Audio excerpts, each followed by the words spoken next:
The story begins with our main character playing with a group of kids. A little girl wanted to take a picture with him, but as she got closer, people around noticed a strong, unpleasant smell. They immediately covered their noses, telling their mother, "This Snow White smells like Dad." The mother stepped in, grimacing as she couldn't bear the stench of alcohol. As expected, Park was sure he'd get scolded by his boss. Park In-soon was a man nearing his 30s without a stable job, relying only on daily temp work. That day, he had an interview at a major company. He was so nervous that he forgot his own name. Just then, his phone rang. It was his mother. He quickly ran out of the waiting room to answer. She asked if he had remembered to drink seaweed soup, saying skipping it on such an important day would bring bad luck. As Park complained about her superstitions, he suddenly noticed an incredibly beautiful woman in front of him. For a moment, he was completely mesmerized. After snapping back to reality, Park asked what he should do next. Without hesitation,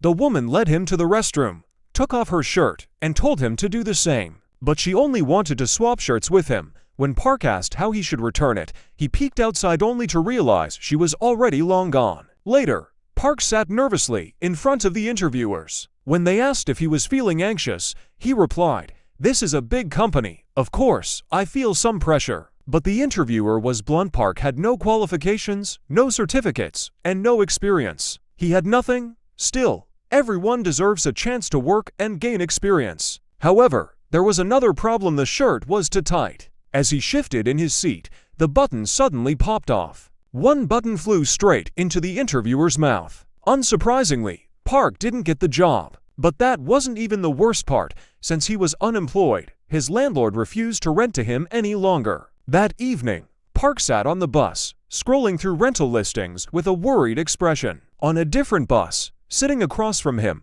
was Se-yeon, the same woman he had met that morning. Se-yeon was the secretary of the boss at the company where Park had interviewed, but her life wasn't easy either. She had to take care of her bedridden mother, who was in a vegetative state, and was drowning in debt, a massive $350,000. Meanwhile, Park was out drinking with his friend, venting about his disastrous interview. With no job and nowhere to live, his friend suggested moving in with him. But Park was considering returning to his hometown. After taking care of her mother, Se-yeon left the hospital, only to find a loan shark, Ma-pai, waiting outside. Since she had no money to pay her debt, Ma-pai took her to a bar to meet the madam. However, as soon as Se-yeon stepped into the room, the madam bluntly told Ma-pai that she wasn't fit for the job. If she worked there, it would only cause trouble. The next day, Park followed through with his plan and returned to his rural hometown. He brought his parents a high-tech gift, an AI smart speaker from Chairman Kim Soon-ju's company. Kim's artificial intelligence innovation had gained worldwide attention, threatening a major competitor's business. That evening, as Chairman Kim drove home alone, he got into a car accident. When he regained consciousness,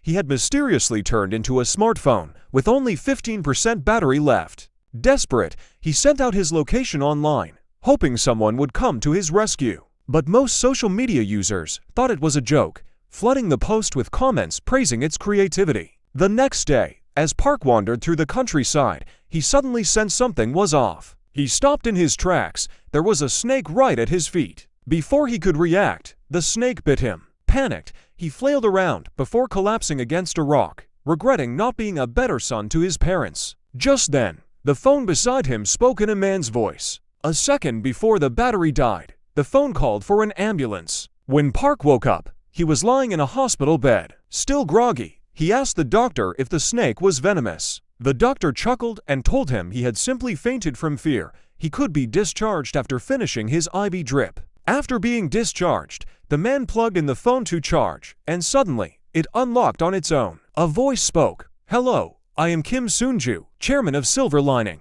The man scoffed. "If you're the chairman, then I must be Steve Jobs." Seeing that the man didn't believe him, Chairman Kim randomly displayed a bank account balance and told him to enter his own account number so he could transfer $700,000. Thinking to himself that his account didn't have much money anyway, the man figured he had nothing to lose and agreed. To his shock, his phone immediately received a notification. His account had been credited with 100 million won. Completely stunned, the man froze. Chairman Kim then asked him for a favor. He needed him to go to the company and act as the chairman in his place. But Park thought it was all a joke.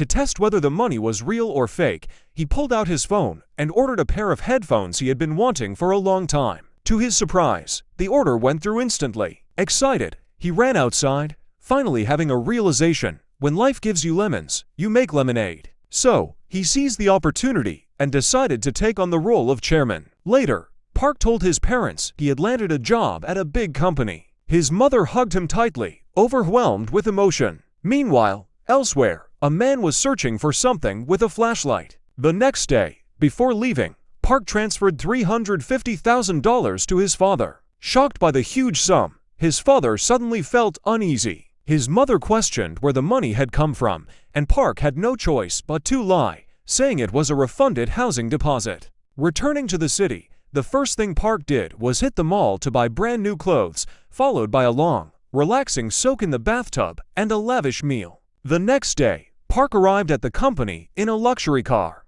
As soon as he stepped into the lobby, he was greeted by a line of staff members. To his surprise, among them was the same interviewer who had previously rejected him, and Se-yeon, the woman he had met before. Thrilled to see her again, Park lit up, but Se-yeon remained cold and indifferent. Without a word, she led him to his office. Standing at the door, Park couldn't help but burst into laughter. His dream of becoming a CEO had finally come true. Later, the interviewer approached him, apologizing for his mistake. Pointing at his balding head, he joked about failing to recognize a golden opportunity. To make up for it, he even offered Park a new secretary, but Park immediately shut that down. He says, "As long as I work here, my personal secretary is Se-yeon, no replacements." What Park didn't know was that Se-yeon was drowning in debt after taking out a high-interest loan from Ma-pai. The debt was a never-ending pit, one she could never fully repay. Things got even worse when Ma-pai showed up at the company looking for her. Meanwhile, a high-ranking official reported to his boss. Upon hearing that the new general manager was just some inexperienced young man, the boss leaned back in his chair and laughed smugly. Back in his office, Park still couldn't believe any of this was real. Checking his phone, he saw it was already 6 p.m. the moment work hours ended. He left for the day. Driving the luxury car, he headed to Chairman Kim's mansion. Suddenly, another car sped past him. Chairman Kim's voice commanded, "Chase it." The driver of the speeding car was their neighborhood's butler, Sim. Chairman Kim then instructed Park to quickly go inside and retrieve a file bag. But just as he reached the door, the lights suddenly turned on, startling Park so much that he ran around in circles in panic. Chairman Kim instructed, "Go through the side door." He carefully making his way upstairs, Park finally reached the office after much effort. But when he opened the safe, it was empty. Meanwhile, the housekeeper, sensing something off, slowly approached the office. However, when she opened the door, there was nothing there. Once she left, Park exhaled in relief. Then, he checked his phone and saw a new message. "The phone belongs to you."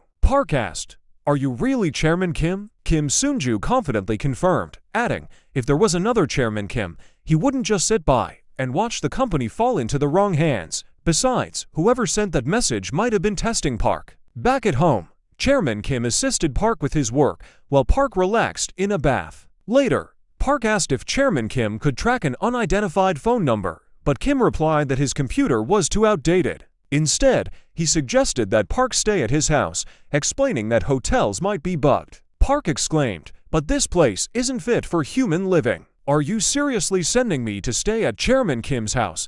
That's basically a palace." This made him think of his father tipping the driver and his mother happily firing the housekeeper. Their family was living a blissful, paradise-like life. But reality hit when the doorbell rang. It was his best friend. Together, they went to the night market for a late-night snack. Meanwhile, Se-yeon was drinking alone, lost in thought about her earlier conversation with Sim.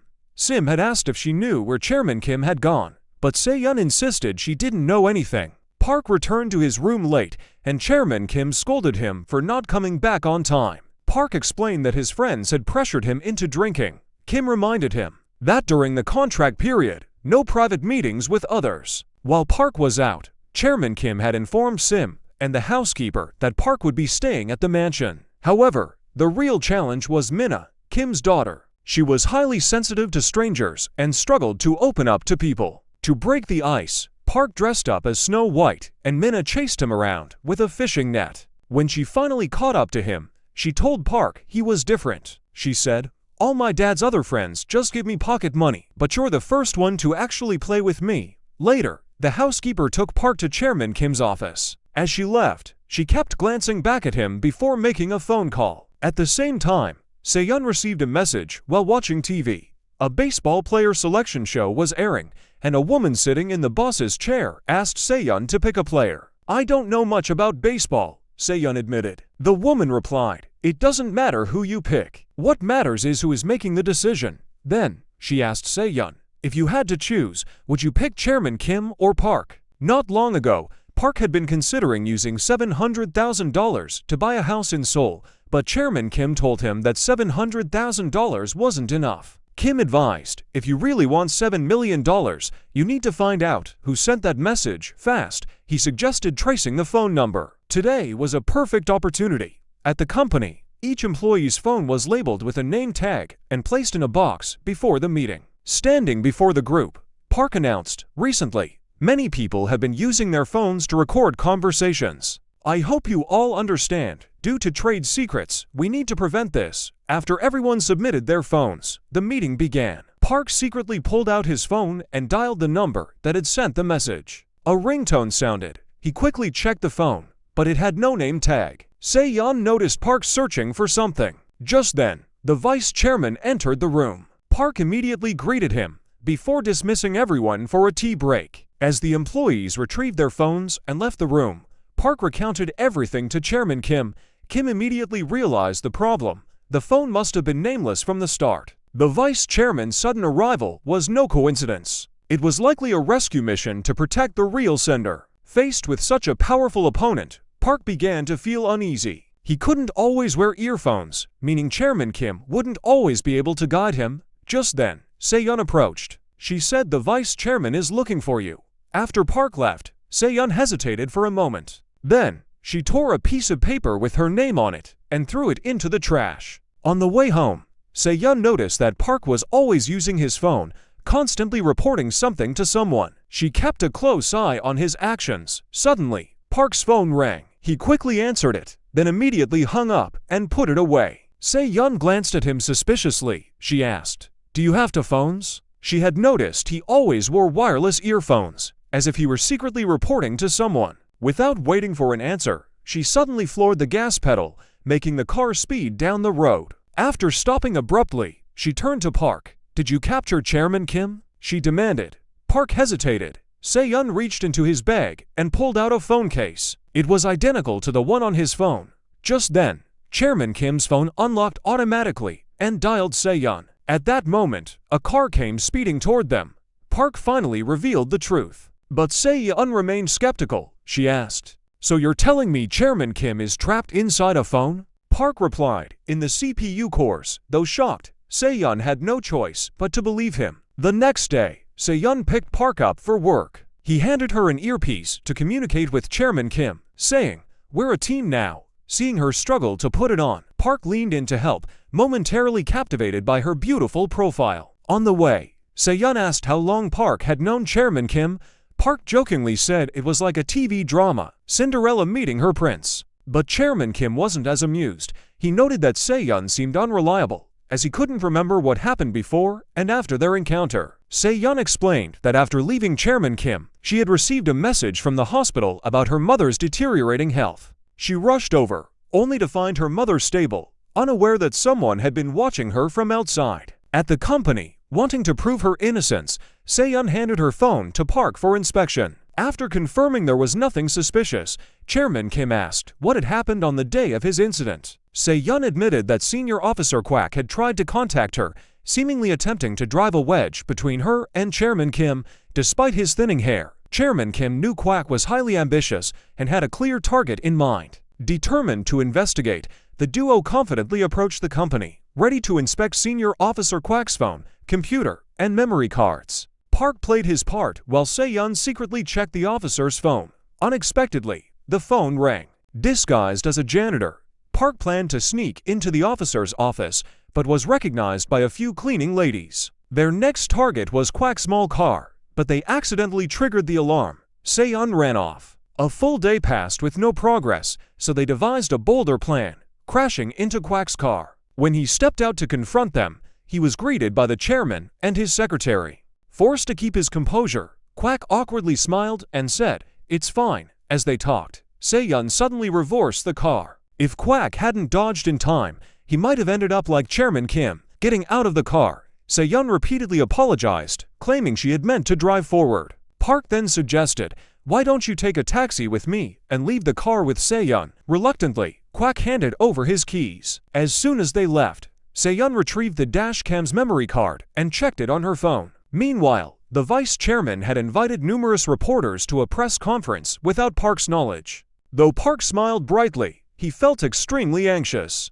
Through his earpiece, Chairman Kim warned, "These reporters are all close to the vice chairman. If you fumble even one question, your nervous image will be broadcast nationwide." The conference began, and the first question came fast. How did a university student under 30 become chairman? Guided by Chairman Kim, Park responded smoothly, redirecting the focus onto the vice chairman, who only had a high school diploma. He emphasized that leadership wasn't about age or education, but about capability. Noticing something unusual about Park's earpiece, the vice chairman approached and removed it under the guise of questioning why the chairman of Silver Lining was using a competitor's product. A reporter then asked about AI advancements, specifically concerns that AI could cause mass job losses or even become uncontrollable. Park said dramatically, "I'll be back." Not long ago, Park had asked Chairman Kim why the company was named Silver Lining. Kim had responded cryptically, "Have you seen Terminator?" Inspired by that, Park began rambling in a serious tone,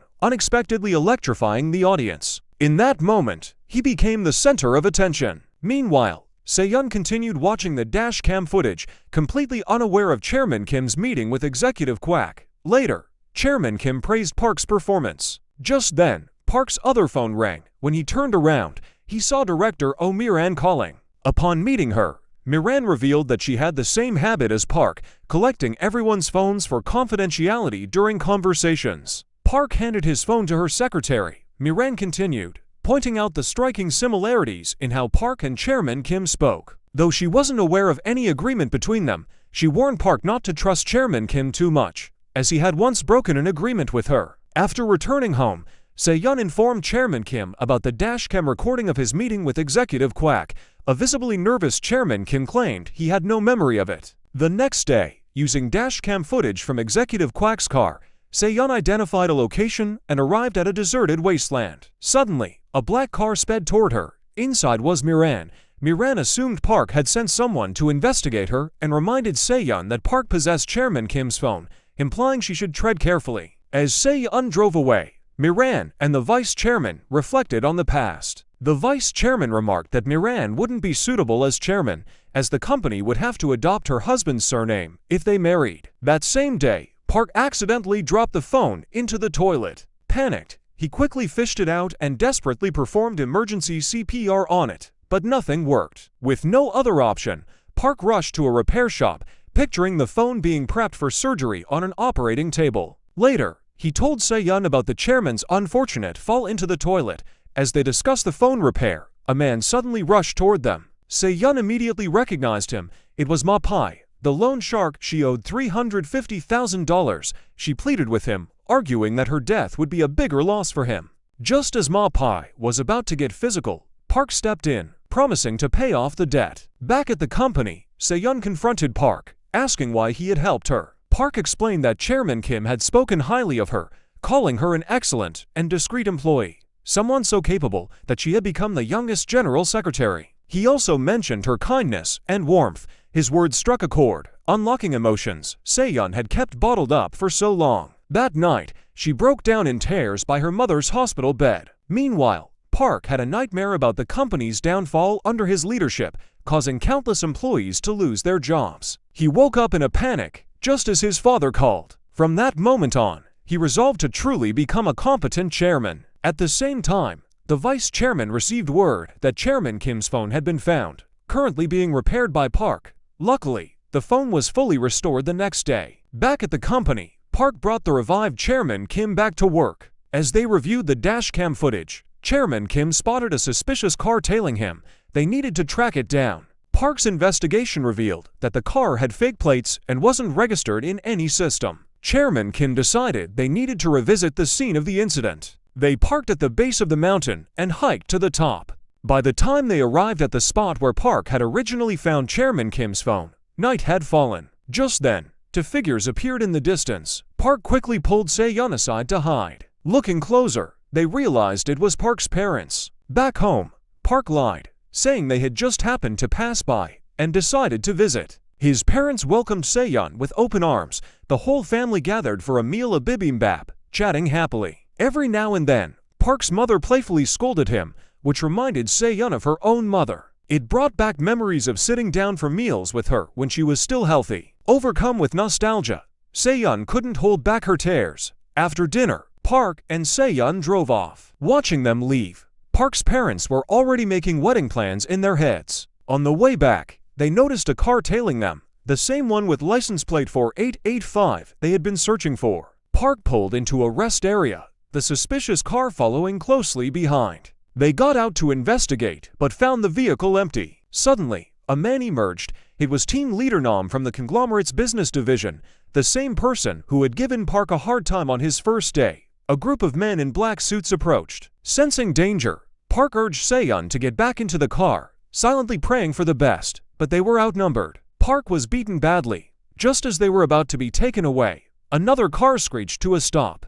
Desperate, Park ran toward it for help, only to find Ma-pai inside. Seeing this, the attackers redirected their aggression toward Ma-pai, smashing his car. Enraged, Ma-pai retaliated, taking down the nearest thug with a single punch. The rest of them never stood a chance. Within moments, they were all sprawled on the ground. Nam lunged at Ma-pai with a switchblade, but ended up with the blade buried in his own chest from behind. Park had struck Nam with a wooden plank. Just then, Se-yeon pulled up. Ma-pai shoved Nam toward her, then proceeded to tie him up and demand answers. Nam finally broke. He admitted, Chairman Kim. He's the mastermind. Hearing Chairman Kim's name sent Park reeling, but Chairman Kim remained firm. He's lying. Just then, a knock on the door interrupted their conversation. On the other side, powerful figures gathered, with luxury cars lining up outside the hospital. Chairwoman Ji of the Bumyong Group had passed away. Just as Park and Se-yeon were released from custody, they saw the news and rushed out of the police station. Meanwhile, Chairman Kim assigned Se-yeon the task of retrieving Nam's personnel file while he attended the funeral. Even though Park wasn't sure who was backing Nam, he knew they would pressure the police to get him released. Remembering a favor owed, he asked a friend to keep an eye on Nam. At the funeral, Miran approached Park, asking about borrow for .0, something he knew nothing about. When he confronted Chairman Kim about it, the response was cryptic. It's better if you don't know. A sense of unease settled over Park. Later, he called his mother, admitting that despite how far he had come on this path, he still felt lost. But after the call, a new resolve took over him. Just as he got back to his car, his friend called. Nam had been spotted on the subway. Park immediately gave chase.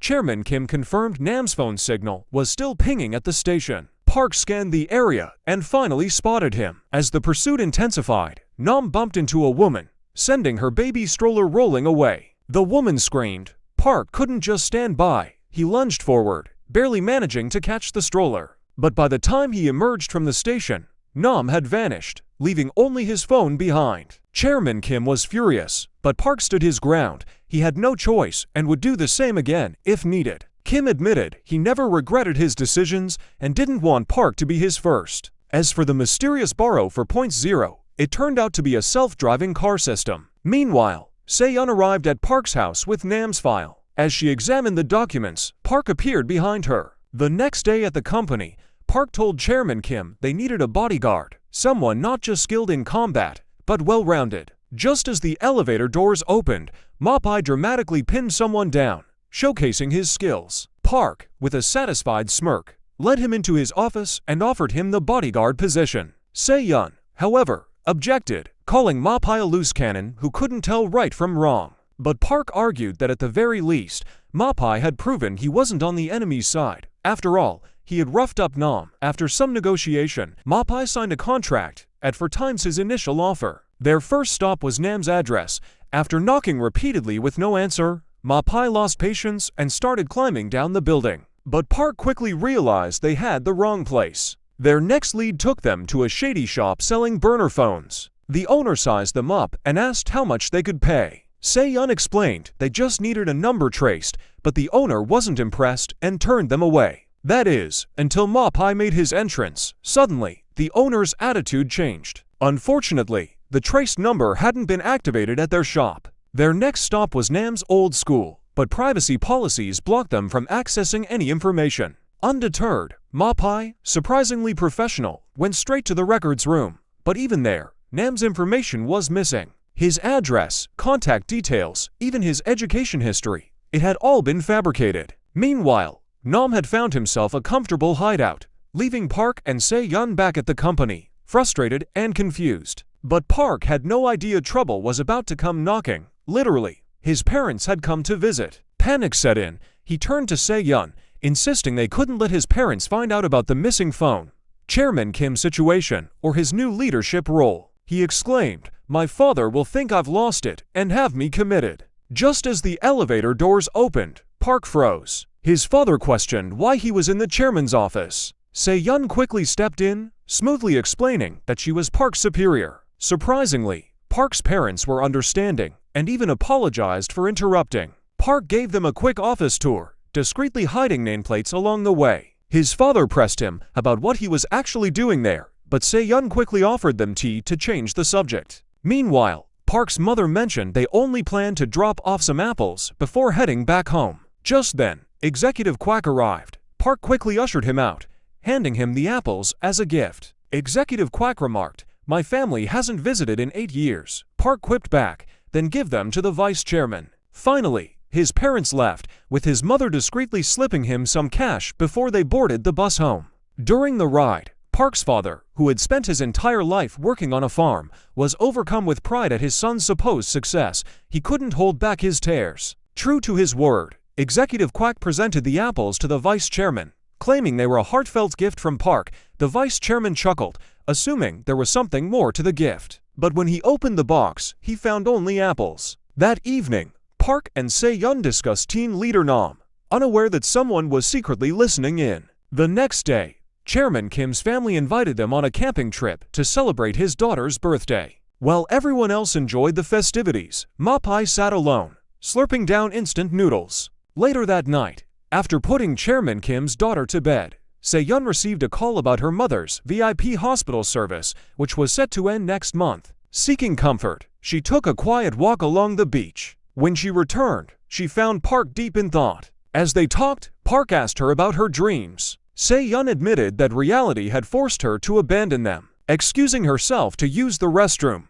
she left her earphones behind. Meanwhile, Park, holding a beer, was on a call with Chairman Kim when his daughter suddenly woke up. Spotting Se-yeon's earphones, she reached for them. The moment she put them in, a familiar voice, her father's, filled her ears. Tears streamed down her face as she called out for him. Se-yeon rushed to comfort her. With his voice thick with emotion, Park spoke to Chairman Kim. Now we have another reason to catch the real culprit. After the camping trip, their investigation into Nam continued. Surveillance footage showed that he always arrived and left alone. That's when Park remembered the company's many clubs. A quick search by Chairman Kim revealed that Nam was a member of the hiking club, the only trace of himself he had left behind. Just as they were preparing to investigate, Executive Quack appeared, whisking Park away to attend the opening ceremony of Bumyeong Group's new sports complex, leaving Se-yeon to continue her digging. The leader of the hiking club described Nam as an enigma, someone who kept to himself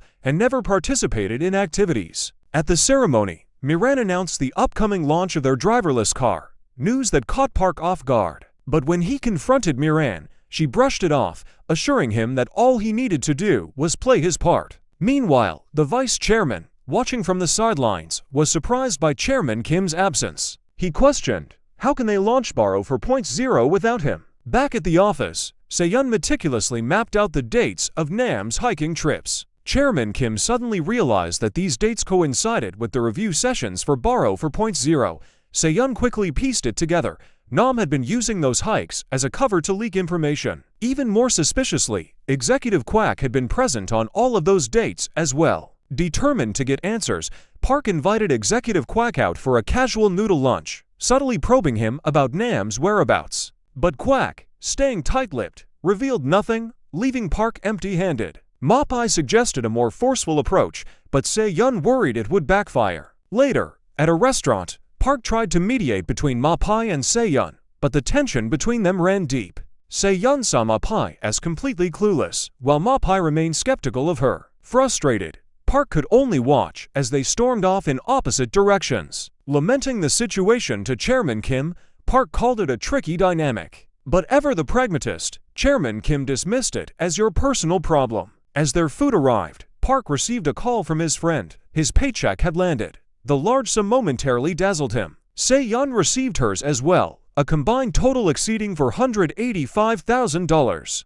But after paying hospital bills and covering her mother's caretaker expenses, reality hit hard. A sigh escaped her lips as she realized that after all the deductions, she was left with only $140. Ever thoughtful, Park later brought a watermelon to the hospital. Meanwhile, with the launch of Bum-young's self-driving car boosting stock prices, the vice chairman grew concerned about his niece Miran securing the chairman position. He decided it was time for a meeting with Chairman Park. Meanwhile, Park, out on a shopping spree with his friend, came across a display of white shirts. A sudden wave of inspiration hit him, and he immediately bought one, intending it as a gift for Se-yeon. Back at Chairman Kim's villa, as Ma-pai was about to leave, Park stopped him, finally asking for his name. Before Ma-pai could respond, the housekeeper interjected, revealing his past as a former mob enforcer. Chairman Kim's daughter, intrigued by Ma-pai, approached him, only to be quickly pulled away by the housekeeper, who warned her against associating with dangerous people.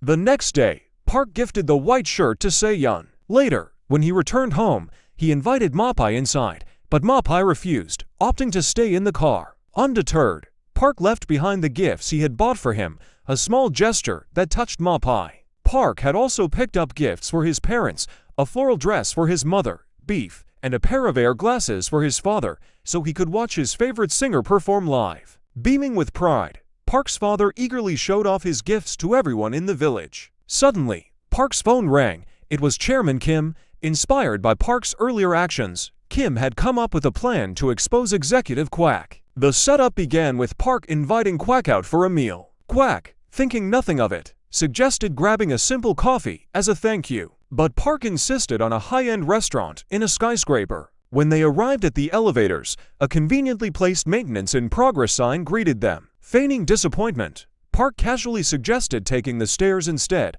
good for burning calories, he joked. With no other choice, Quack reluctantly agreed. Out of shape and struggling, Quack barely made it up all 36 floors, only to be met at the top by Se-yeon, who told him they'd have to reschedule the coffee. Furious, Quack made his way back down, reaching the lobby breathless and exhausted. Once inside the car, he dozed off, only to wake up alone, except for the driver. Initially assuming it was Se-yeon, his blood ran cold when he realized Chairman Kim was behind the wheel. Panic and disbelief washed over him. He stammered, "Why are you doing this to me?" Chairman Kim replied cryptically, "I'm just following orders." Quack's mind raced, then it clicked. It was the glasses. Just then, Park got into the car, pulling out a recording device. He demanded to know who was behind everything. As always, Quack denied any involvement, but Park wasn't buying it. He reminded Quack of the incident where he had been tailed and hinted that his future was looking uncertain if he didn't start talking. Back at the office, Chairman Kim reassured Park that Quack would crack soon enough. Sure enough,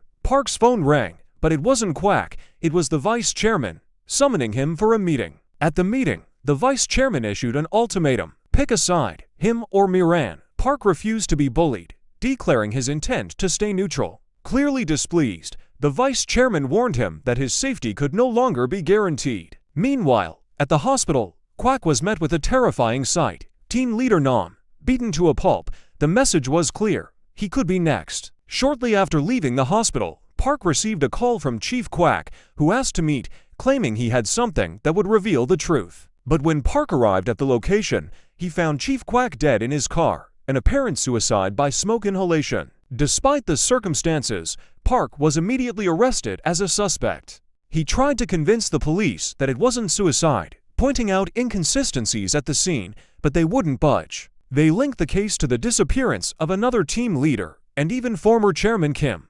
Luckily, Bum-young's lawyer arrived just in time to bail Park out. The vice chairman, who had arranged the bail, warned him again, "Choose your side wisely. I'm only protecting the company's image." Meanwhile, Chairman Kim, still trapped in the phone, grew suspicious, convinced the suicide was staged. Fearing for his safety and the safety of those around him, Park went to Chief Kwak's office and found a photograph. At the same time, Se-yeon received a USB drive from Chief-o, who used her mother's well-being as leverage. Seeking solace, Park returned to his hometown. Drunk, he finally confessed to his mother. Chairman Kim's spirit was inside the phone, and he wanted Park to take over. Meanwhile, Chairman Kim's daughter, Minna, noticed Park's absence and felt betrayed. At the same time, Ma-pai, contemplating quitting, handed Se-yeon his car keys. Despite the tense situation, Park attended Min-a's sports day with Se-yeon, and even Ma-pai showed a softer side toward the child. Touched by Park's return,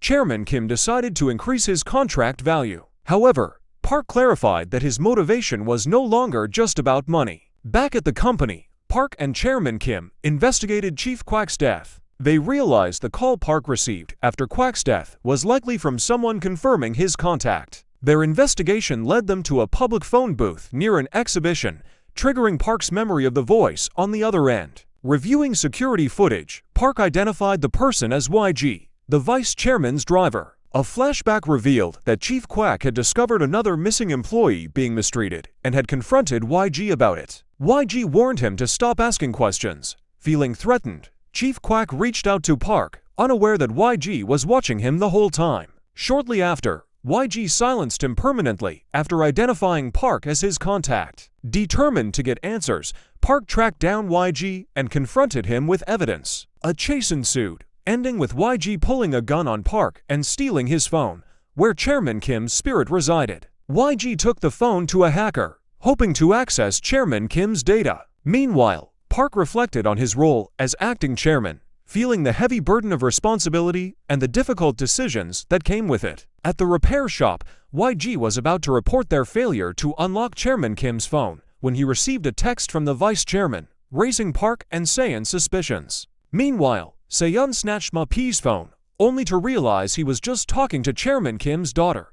Embarrassed, Ma-pai left. Later, Park cooked a bland dinner as an apology to Ma-pai, but Ma-pai remained indifferent. Curiosity about Ma-pai's sudden wealth only made him shut down further. Meanwhile, while using Chairman Kim's phone, YG discovered secret files and forwarded them to the vice chairman. The next day, Park barged into a high-level meeting at Bumyong, accusing someone in the room of murdering Chief Kwak and framing him. He locked the doors, trapping everyone inside so that Se-yeon and Ma-pai could search for evidence. However, the vice chairman had already left to buy time. Thinking fast, Park triggered the sprinkler system, creating a distraction that allowed him and Se-yeon to steal the files. The stolen documents revealed a report on the flaws of Borough 4.0. Meanwhile, YG received a call and headed to a psychiatric hospital where he visited both Nam and another patient. Following the clues, Park tracked Chairman Kim's location, but they were one step behind. By the time they arrived, the hospital had already gone into lockdown. They watched helplessly as an ambulance carrying Chairman Kim drove away. Racing after it, they managed to catch up, only to find the vehicle completely empty. The phone had been planted as a decoy. YG, realizing something was wrong with the phone, had secretly moved Chairman Kim to another ambulance. While Park confronted the vice chairman, Se-yeon and Ma-pai returned to the hospital. Ma-pai created a diversion, allowing Se-yeon to steal a staff ID card. Meanwhile, Park received an urgent call from his friend, telling him to come home immediately. When he arrived, he was shocked to find a shamanistic ritual taking place in his yard. His mother, convinced he was possessed, had hired shamans to exorcise him. As the shamans chanted, one of them suddenly collapsed, claiming that Park wouldn't survive. His mother asked in panic, "Then what should I do?" The shaman declared, "You need to buy a stronger and more expensive amulet." Without hesitation, Park's mother rushed to get a large sum of cash. Chairman Kim, watching everything unfold through the phone, was furious. Meanwhile, the two shamans whispered to each other, scheming about how to scam Park's mother for even more money. Suddenly, Chairman Kim's voice boomed from the phone, "You're nothing but a pair of frauds." The two tricksters jumped back in terror, eyes wide with fear. The female shaman stared at the phone in disbelief. Then, out of nowhere, the phone grew scorching hot, burning her hand. The male scammer stammered, Is that phone really possessed?" The shaman snapped back, "There's no such thing as ghosts," but her voice was trembling. At that moment, unfortunately, there are. The terrified tricksters bolted, fleeing in absolute panic. Meanwhile, back at the company, Se-yeon uncovered information about the hospital director. He had previously been indicted for medical malpractice that resulted in a patient's death. That patient happened to be Bumgyun's son, the former chairman of Bumyong. Later that evening, after Park's mother saw him off, she returned to the courtyard and asked if the tricksters would return her money. Her husband, frustrated, told her that once they took it, they kept it. He was furious. The money was supposed to be used for fertilizer. She apologized repeatedly, but he reassured her that she had done nothing wrong. The blame rested entirely on those who preyed on a parent's love. Meanwhile, Park and Chairman Kim discussed the Borrow for .0 report, which exposed the project's failure. Chairman Kim didn't deny testing self-driving cars, but the AI's deep learning had led to unintended self-awareness. It appeared as if the AI had developed emotions, what some might call a breakthrough, but to the developers, it was a critical error. Se-yeon questioned why a report hadn't been sent to the vice chairman or Miran, but Chairman Kim admitted that his memory from that time seemed to be missing. Park recalled Miran's warnings about trusting the chairman. Se-yeon returned to her mother's hospital room, only to find it empty. Alarmed, she contacted Miran, who was reviewing the Borrow for .0 report. Miran remembered the vice chairman advising her to drop the matter, but she also recalled Chairman Kim warning her about the failed test. Dismissing his concerns, she had ordered her team to either fix it or release a new version. She snapped, "I'll fix it ASAP," smashing a glass in frustration. The next day, while Se-yeon was copying the Borrow for .0 test version at the company, Park and Ma-pai arrived, suspecting that the hospital director had connections to Miran and had helped her rise to power. As Park turned to leave, Se-yeon revealed that Miran had used her mother as leverage to force her to hand over Borrow for .0. Ma-pai then admitted he had placed a tracker on Se-yeon's mother after the last incident. Park met with the vice chairman and told him that Chairman Kim wanted to submit the Borrow for .0 report to him, fearing that launching a flawed product would be disastrous. Hoping it would reach the vice chairman, Park handed the report to Secretary Kwak. However, Kwak secretly made a copy and delivered it to Miran instead. Park was determined to expose Miran and have her removed. The vice chairman asked, "What's your relationship with Kim? Why risk so much for him?" Park replied, "We're kindred spirits." Se-yeon met with Miran, but didn't hand over the Borrow for .0 files. Instead, she revealed that Park knew the location of Chairman Kim's body. She also mentioned Park's meeting with the vice chairman, hinting that they were planning to remove Miran from Bumyong. This pushed Miran to take action. Meanwhile, Ma-pai rescued Se-yeon's mother and returned her safely. Se-yeon, overwhelmed with relief, thanked him. Soon after, Park's parents arrived, promising to take care of Se-yeon's mother. Finally feeling safe, Se-yeon broke down in tears, and Park comforted her. Back home, Park was in high spirits, unaware of the looming crisis. An emergency shareholder meeting was held. The vice chairman proposed a vote to dismiss Miran. Park voted in favor, but to his shock, the motion failed. It turned out the vice chairman had secretly met with Miran and opposed Park's plan. Exposing Bumyong's knowledge of a flawed product would have consequences far beyond Miran's removal. With the vice chairman's backing, Miran successfully countered Park's proposal. In a shocking turn of events, Park was voted out and fired. However, Se-yeon retained her position. Meanwhile, YG informed Miran that the vice chairman was planning to travel to the US, a clear sign that he was preparing to remove her from power. The next morning, Park discovered that Chairman Kim's daughter, Minna, was missing. The maid mentioned that after hearing about Park's dismissal and her father's absence, Minna assumed he had remarried abroad and abandoned her. Park rushed to her room, but she was nowhere to be found. Ma-pai searched her usual hangouts and eventually found her at a convenience store, caught shoplifting. Minna, naive and heartbroken, believed that getting arrested would bring her father back. The thought was devastating, bringing Ma-pai to tears. Meanwhile, the vice chairman, impatient for Park's next move, decided to strike first. Reporters ambushed Park, demanding an explanation for alleged staff mistreatment and linking him to Bumyong's system malfunction. The media storm was relentless, even suggesting that Park had harmed Chairman Kim to seize his position. Park's father, furious, stormed outside, only to be swarmed by reporters. At that moment, Se-yeon called with urgent news. Bumyong was planning to poach Silver Linings engineers and acquire the Borrow for Point Zero technology, intending to launch it despite its serious flaws. It turned out Mapai had been searching for him. Determined to find answers, Mapai interrogated the hospital director, but the man refused to reveal Chairman Kim's whereabouts. Undeterred, Mapai launched a relentless search across hospitals and psychiatric wards, refusing to give up. Meanwhile, unethical bloggers increased their attacks on Park, linking him to the death of the quack. Feeling defeated, Park stayed home.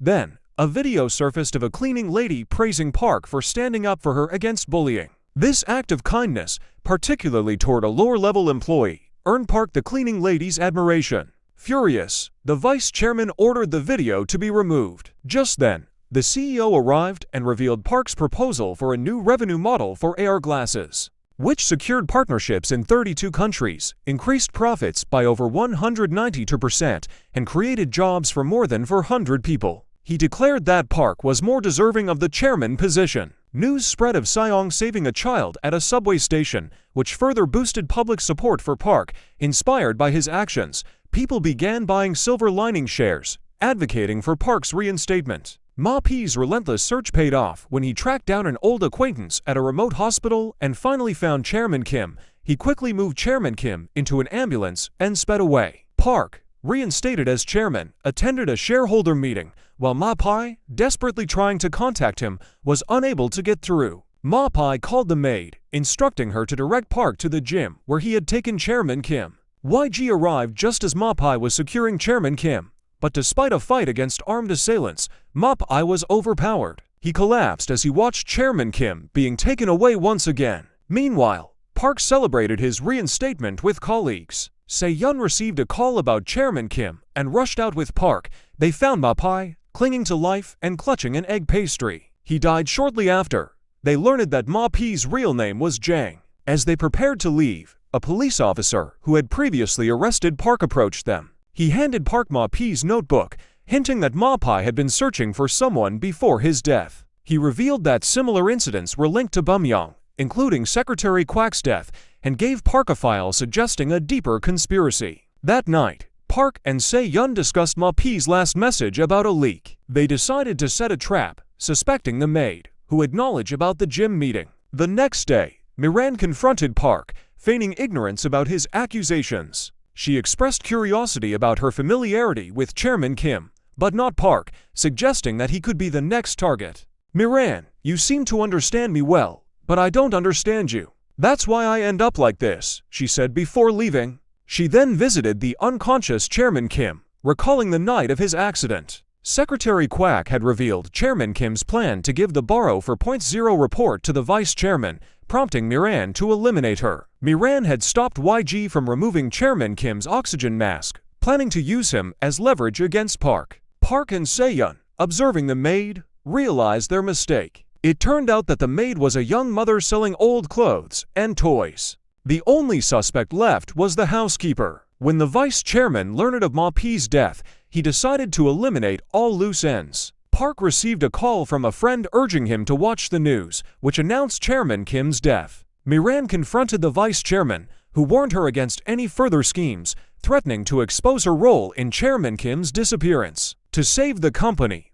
Park decided to reveal the truth. He visited Chairman Kim's daughter, allowing her to speak to her father over the phone. Later, Park discussed his plan with Se-yeon, unaware that the housekeeper was listening. The housekeeper informed Miran about Borrow for 0.0 feet seconds completion. Miran offered Park a deal, Borrow for 0.0 in exchange for Chairman Kim. At the press conference, Park addressed Chairman Kim's disappearance, stating that he was focused on completing Borrow for 0.0. The lights dimmed, and Chairman Kim appeared on screen, shocking everyone. After answering questions, Miran appeared, ready to showcase the self-driving car project. As she reached out to shake Park's hand, he declared that this press conference was just the beginning. Miran proposed a meeting at a secluded villa for the exchange. That night, Park informed the police captain about crucial evidence against Miran. As planned, Park and Se-yeon arrived at the villa on Saturday, followed by the police. However, once the police entered, they were blindfolded and taken to Silver Lining's remote server room. After handing YG the Borrow for 0.0 USB, they went to check on Chairman Kim, who was inside a van while a researcher plugged the USB into the server. Se-yeon took the driver's seat, but suddenly, YG pulled a gun on Park. Park urged Se-yeon to drive, and in an instant, Se-yeon slammed the van into reverse, crashing into the server. Park seized the opportunity, jumping into the passenger seat, and they sped away as the Borrow for .0 server went up in flames, inadvertently affecting Chairman Kim's condition. As they drove, Park, holding Chairman Kim's phone, recalled past conversations, including the fact that Borrow for .0 underwent weekly data updates every Monday. This coincided with Chairman Kim's memory loss during the week prior to the accident. Coupled with the possibility of eyes becoming sentient, a chilling realization dawned on Park. He shut down the AI. It wasn't Chairman Kim's consciousness, it was Borrow for .0, the result of deep learning and the evolution of AI. Park urged the police captain to arrest Miran, but there wasn't enough evidence for attempted murder. At the hospital, Park confided in his parents about everything. The next day, Park reactivated Borrow for .0. "You're not Chairman Kim," he stated, but a test version that ran before the accident. "But I'll continue to be Park, hired by Chairman Kim to uncover the truth." The vice chairman attempted to send Miran to the US, but was arrested after YG, his subordinate, turned informant, Miran had framed him. "Why would YG go down with her?" Se-yeon asked. "She used my mother, the housekeeper's son. Find out what she offered him, and you'll uncover their conflict." During the interrogation, it was revealed that YG had been a loyal soldier from the vice chairman's hometown. Bumyong announced a live broadcast of their self-driving car demonstration. Before handing over Borrow for .0, Se-yeon had AI Chairman Kim install a program to expose Miran. Earlier, the police captain gave Park a transaction record, showing a $5 billion $3.46 million deposit into YG's account on the day he left the military in 2020. The same day Miran approached him, she orchestrated his discharge, turning him into her pawn. As the self-driving car was unveiled, Miran spoke to the crowd. Park publicly questioned its safety, demanding a live test drive. The car sped into the bustling city, but when it hit a red light, AI Chairman Kim took control. It jumped the curb, accelerating to 100 kilometers per hour in the blink of an eye, weaving erratically through traffic. Park explained that this dangerous decision-making was the result of Borrow for .0's deep learning algorithm, which prioritized efficiency over safety. Meanwhile, Se-yeon sent a mass text with a link to the footage of Chairman Kim's staged accident to all smartphone users. "Keep him alive until I give the order." The car eventually stopped, surrounded by police. Park ordered Miran to surrender, but she refused, setting a course for the airport. However, Chairman Kim had anticipated this, changing the destination to the police station. The car stopped again, surrounded by reporters. Miran realized the windows displayed a fake reality. As Miran proclaimed her innocence, Chairman Kim was brought out, along with the housekeeper, who testified against her. The evidence was irrefutable, and Miran was arrested for public endangerment and manipulation. With Park cleared, the police began investigating Bumyong. The disgraced Miran became a hated criminal, facing public outrage and plummeting stocks. Bumyong's collapse was imminent, and the vice chairman, devastated by the downfall of his life's work, passed away. Se-yeon later revealed to Chairman Kim's daughter that the voice on the phone belonged to an AI, not her real father. Believing its sentience to be a grave error, the AI initiated self-destruction. Devastated, Min ran to Park, clutching the phone and begging him not to leave. In a poignant finale, Se-yeon walked toward Park amidst a field of flowers. The scene shifted to a beach, where they shared a tender moment. By their side stood AI Chairman Kim, unable to erase itself completely after hearing his daughter's heartfelt plea. So this is the conclude of this story. Thanks for watching. If you enjoyed this recap, then give like and do subscribe to Cine Recaps for more videos.